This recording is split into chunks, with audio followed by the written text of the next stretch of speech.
entre em contato com vocês, que ela que coordena esse trabalho. Se vocês tiverem interesse em assistir como que é uma constelação.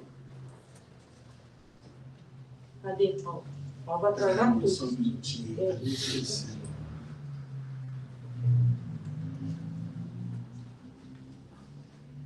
É mais fácil ler aqui do que passar para você. Então, liga aqui.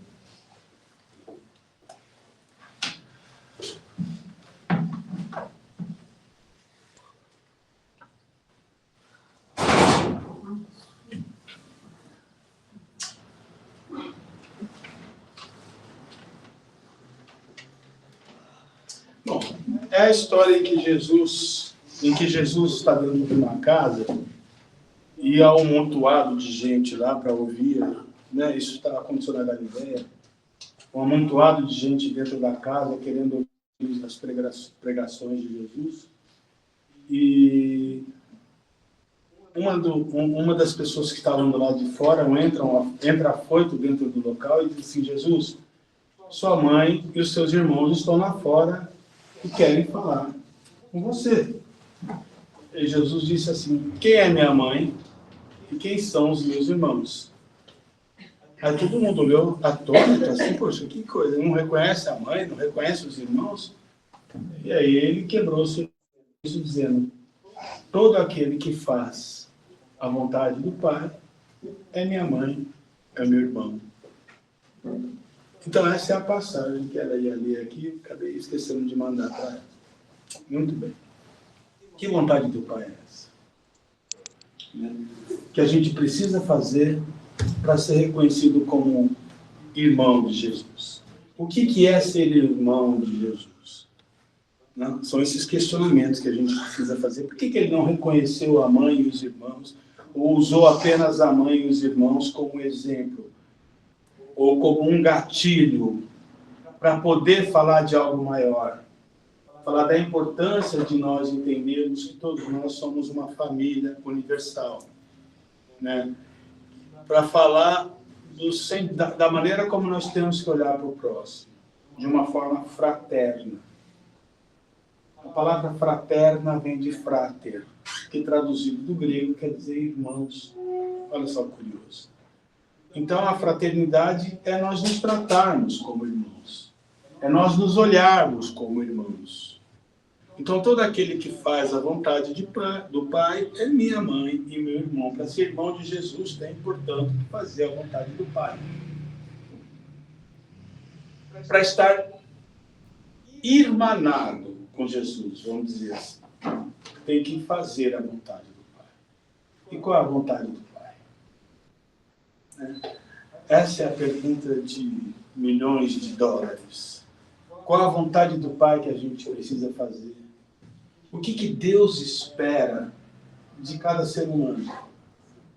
Qual é a ação que a gente precisa empreender na vida? Qual a postura?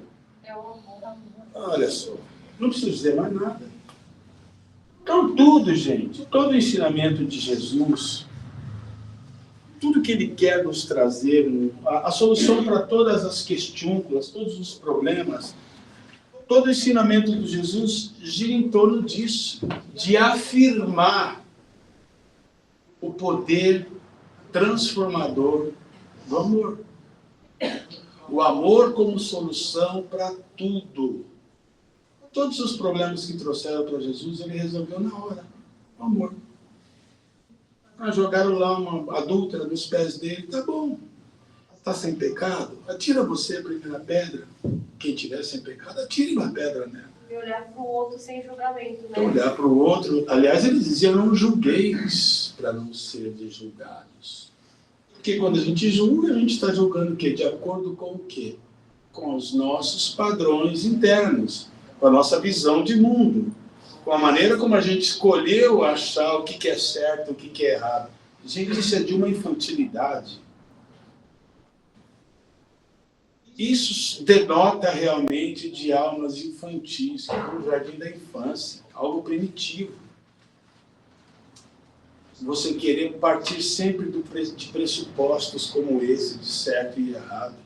Não existe nada mais controverso do que isso, do que tentar dizer o que é certo e o que é errado. Porque você vai cair numa armadilha terrível. O certo e o errado, para você, ele acontece de acordo com o seu nível de entendimento. Mas existem níveis muito mais elevados que conseguem enxergar a coisa dentro de uma amplitude muito maior, de uma visão muito mais integrativa, de entender que Deus não tem essa coisa, a natureza não tem essa coisa de certo e errado. Existe o que é. E o que é porque tem que ser. A nossa dificuldade de aceitar é que cria essas coisas de certo e de errado, de pode e não pode, de isso é coisa do diabo, isso é coisa de Deus. Não, tudo é Deus. Deus está em tudo. Como eu disse naquela última palavra, Deus ele está na borboleta, mas ele está na lagarta também. Não adianta a gente olhar com nojo para a lagarta e com adoração para a borboleta. O ser é o mesmo. Então a gente tem dificuldade, o julgamento ele surge a partir disso. Né? Então para seguir Deus, para fazer a vontade do Pai, para poder estar irmanado com Jesus, a gente precisa passar por uma transformação, gente. Precisa passar por um processo de purificação. A gente precisa passar por uma limpeza.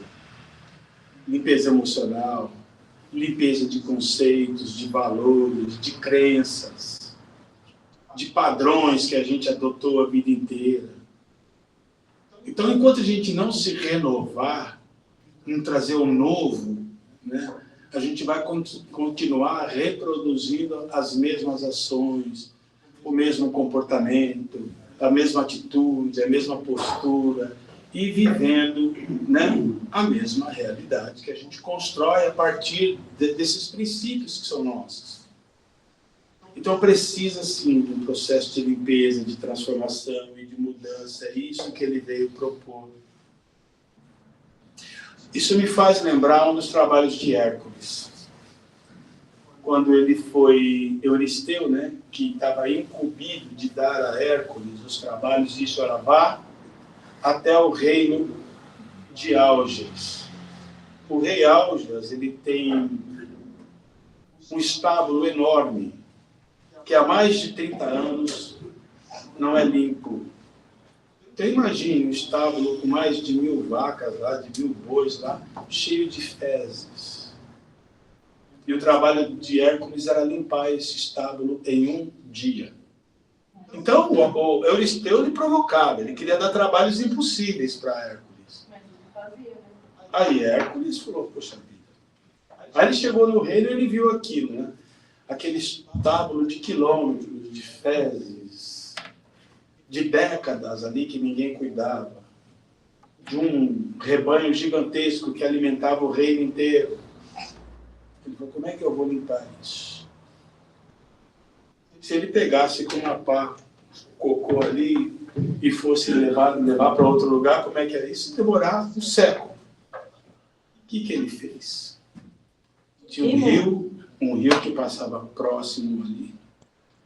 Ele fez uma fenda no rio, desviou o curso do rio, o rio passou por dentro do estábulo e foi limpando tudo. Depois ele conduziu essa mesma água de volta para o rio. Ele conseguiu canalizar isso de uma forma que a água entrava no estábulo, levava os excrementos e devolvia para a natureza.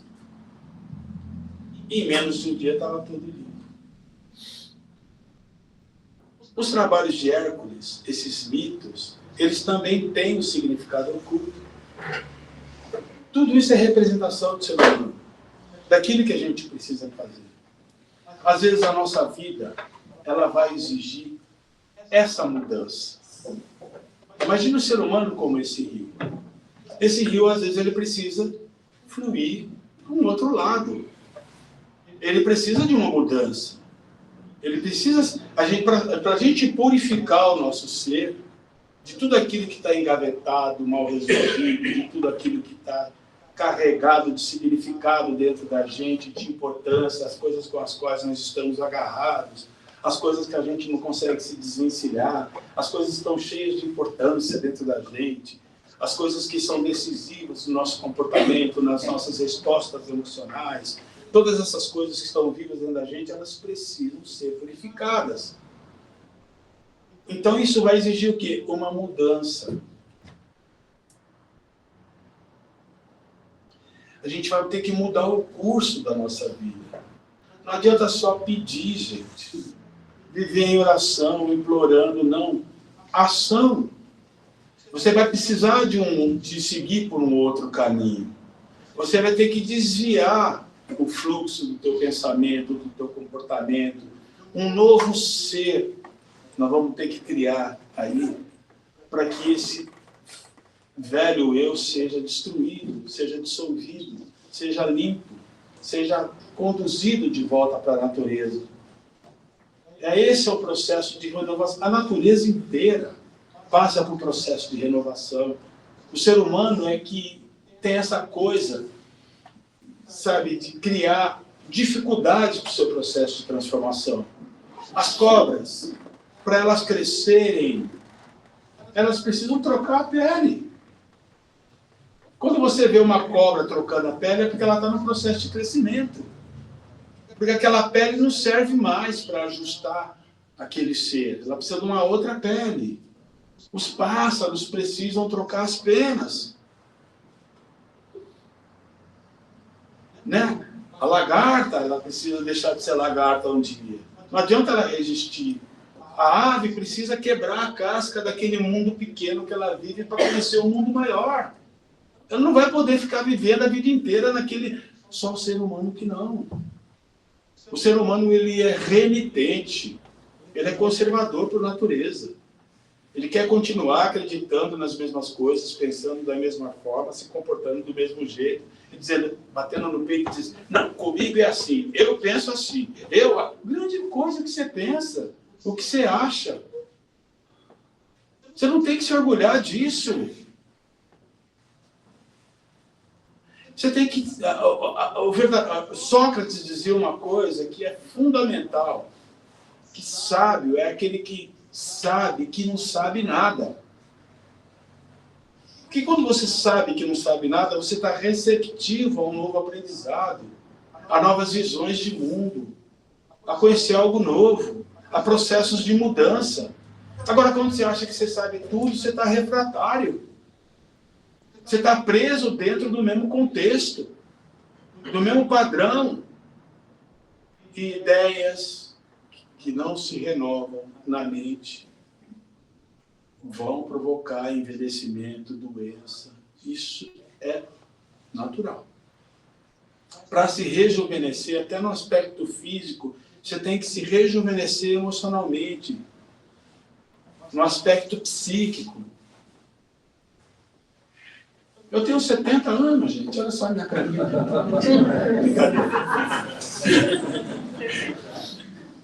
Não ia perder a piada. Então, a gente tem que estar sempre atento a isso, seguir Jesus a isso. Entender que nós somos como um rio. O rio está ali, parado. Mas ele se renova constantemente.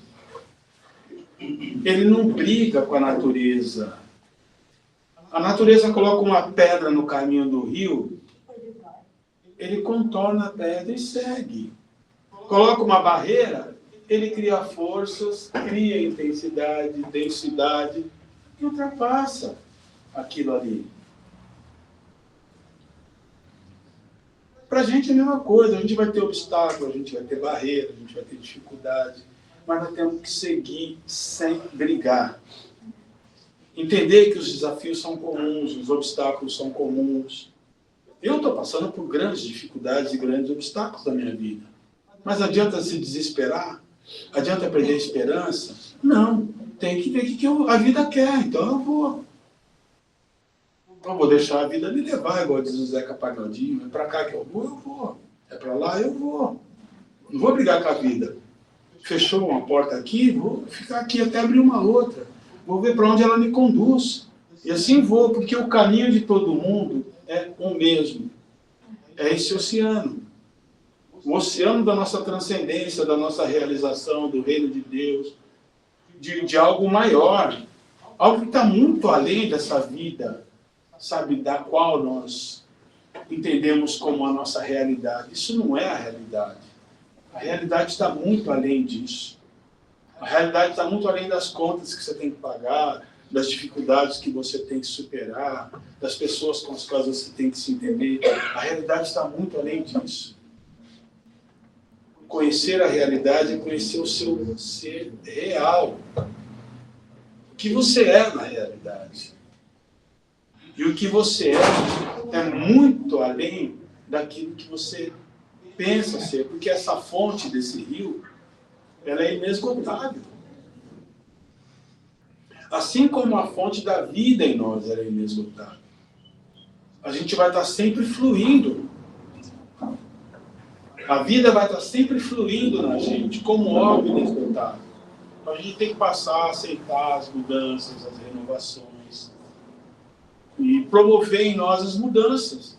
Porque não adianta a gente ficar, sabe, só juntando excremento como aquele gado do rei Aljas, ali no mesmo lugar, do mesmo jeito, durante anos, durante décadas. Não, a gente precisa mudar as coisas para limpar isso.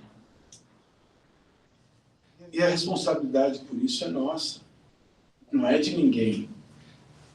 Ninguém vai poder chegar dentro de você, dá licença, vou fazer uma faxina aí. Não vai. Se você insistir em conservar aquilo que não presta dentro de você, ninguém pode te demover. Isso é escolha. Aliás, esse é o único poder que nós temos, viu, gente? O livre-arbítrio é isso. É quando você decide o que você quer fazer com você mesmo. De que forma você vai reagir, de qual a direção que você vai dar para a tua vida ou não, se você vai promover uma mudança no teu ser ou não, se você vai continuar acreditando nas mesmas coisas ou não. Porque não adianta a gente se desagarrar de uma crença aqui e agarrar em outra ali. Ou desagarrar de uma e agarrar em outra, não. Está na hora de a gente entender que muito mais importante do que acreditar nisso ou naquilo é saber.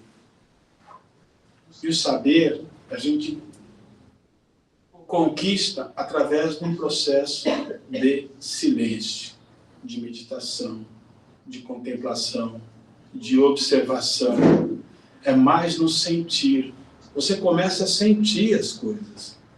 Você começa a ter mais intimidade com o seu mundo interior, com a tua voz interior. O que é essa voz interior que todos nós temos? É a intuição. Todo mundo tem intuição. E ela nunca mente, ela nunca erra.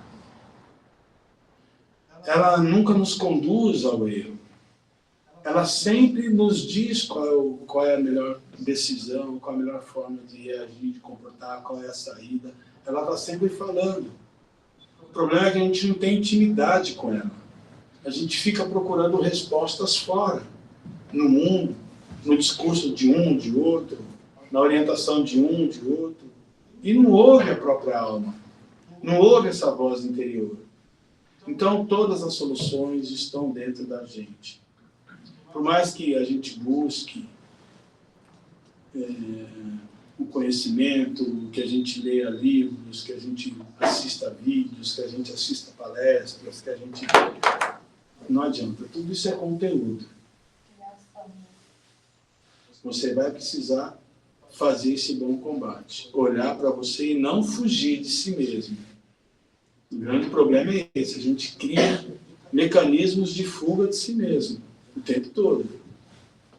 Como eu já falei há pouco, né? A gente está sempre fugindo de si mesmo. Então é isso. Quando você compreende o que você é, você compreende o mundo. O outro. Você deixa de ser tão ranzinza. Você deixa de julgar tanto, exigir tanto das pessoas. Para de querer mudar o mundo. Não existe nada mais besta que isso, gente, querer mudar o mundo. Você não vai mudar o mundo, você pode mudar você. E quando você muda você mesmo, você muda a maneira como você olha para esse mundo. O O mundo é um problema porque você problematiza, você olha para ele de forma problemática. Isso é o básico do básico do básico do básico do básico. Infelizmente eu tenho que ficar repetindo isso. Quando você deixar de olhar para esse mundo de forma problemática, ele deixa de ser um problema. Ele é só o mundo. Ele é só um campo de informações. Ah, e daí que caiu um avião, e daí que mataram não sei quem, e daí que estão roubando aqui, e daí? Isso não é um problema, isso é uma informação. Quando eu me envolvo emocionalmente com essa informação e dou a ela, um caráter, e fico imantando ela de emoções negativas, de revolta, de ódio, de indignação e disso, daquilo, dar significado é isso. Significado vem de signo, de símbolo. Você dá um símbolo para aquilo, e aquilo fica vivo dentro de você, simbolizando um negócio ruim. Olha que coisa besta que a gente faz. A gente está o tempo todo nos intoxicando de coisas ruins a partir das informações. A gente não conseguiu, Jesus vivia sem problematizar nada. Ô, Jesus, a gente tem que dar realmente esse imposto para César? Você acha justo isso? Ele falou, me dá uma moeda. De quem é essa foto aqui? É de César. Dá para o César o que é do César e dá para Deus o que é de Deus. Olha só que coisa linda. Qualquer problema que trouxesse para ele, ele resolvia de uma forma tão simples. Mostrando que a gente não tem que criar problema. A gente não tem que problematizar nada. Porque quando a gente problematiza, nós estamos sendo vítimas dessa problematização. Nós estamos construindo dentro da gente um estábulo cheio de esterco. Que uma hora a gente vai ter que limpar. Entendeu? Então, tudo é sobre você. Não tem nada sobre o mundo. É sempre sobre você. Tudo começa, se desenvolve, acontece e vai ser destruído dentro de você. Nada acontece fora. O que acontece fora pode te afetar ou não. Se te afeta, você tem um problema. Você tem uma fragilidade. Você tem algo que precisa enfrentar. Porque, em tese, você não deveria ser afetado. Se você fosse um espírito como Jesus, nada disso seria problema. Então vejam como nós somos frágeis ainda, primitivos, vulneráveis. Quanta coisa a gente precisa ajustar na nossa consciência, na nossa visão de mundo. Ter consciência disso é maravilhoso. Não estou dizendo que a natureza não dá salto, ninguém vai sair daqui flutuando, não, daqui para frente, não. Mas ter consciência disso já é um ponto de partida muito poderoso. Saber que é dentro de mim que está a coisa, é dentro de mim que tem que ser ajustado, é dentro de mim que tem que ser corrigido, e não fora. Não é no mundo, não é no outro, não é na pessoa, não é no meu vizinho, não é no meu filho, não é na minha esposa, não é no meu chefe. No meu caso, é minha esposa. Mas... Em casa a gente conversa. Tá certo, gente? Namastê.